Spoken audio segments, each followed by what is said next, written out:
Considero que les empreses s'han d'implicar en la responsabilitat social corporativa, més enllà de que sigui un mer instrument de màrqueting, com succeeix moltes vegades, sinó que prenguin consciència que realment tots els ciutadans i totes les empreses tenim la responsabilitat de contribuir a construir un món millor. Tots els actors de la societat aportin el seu gra de sorra, al final ens trobarem que la societat sortirà més enriquida i ens retornarà els fruits. Un emprenedor, des del no-res, està començant i vas veient el fruit d'aquest negoci, vas veient que ja no és només per ell mateix, sinó que ja és per tota la seva família. O sigui que l'ajuda, que el que pots fer, la col·laboració que tu pots fer és molt més gran. Puede ayudar a otra persona a salir adelante. No hace falta ser una gran empresa, que tengas muchos trabajadores para poder ayudarles. I l'únic que intentem és traslladar aquesta experiència que un veu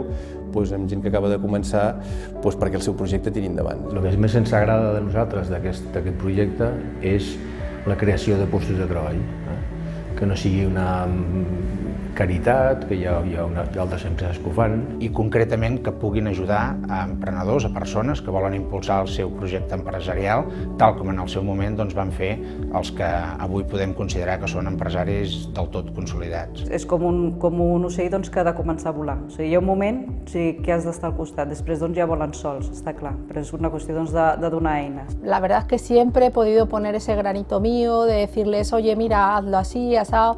Luego la gente es súper receptiva, está súper abierta para que le digan propuestas en el tema de poder progresar en este negocio. El que com a empresa o com qualsevol empresa podem aportar, no diguem a la societat, però sí en aquestes persones que comencen, és l'experiència, i en aquest sentit això és gratuït. Jo crec que sense aquesta col·laboració no funcionaria el país. És a dir, jo crec que últimament, gràcies a la gent que ajuda, sortim endavant, perquè si no, cuidado, Canvien vides, canvien famílies i és un transformar la societat, és una manera de veure-ho diferent.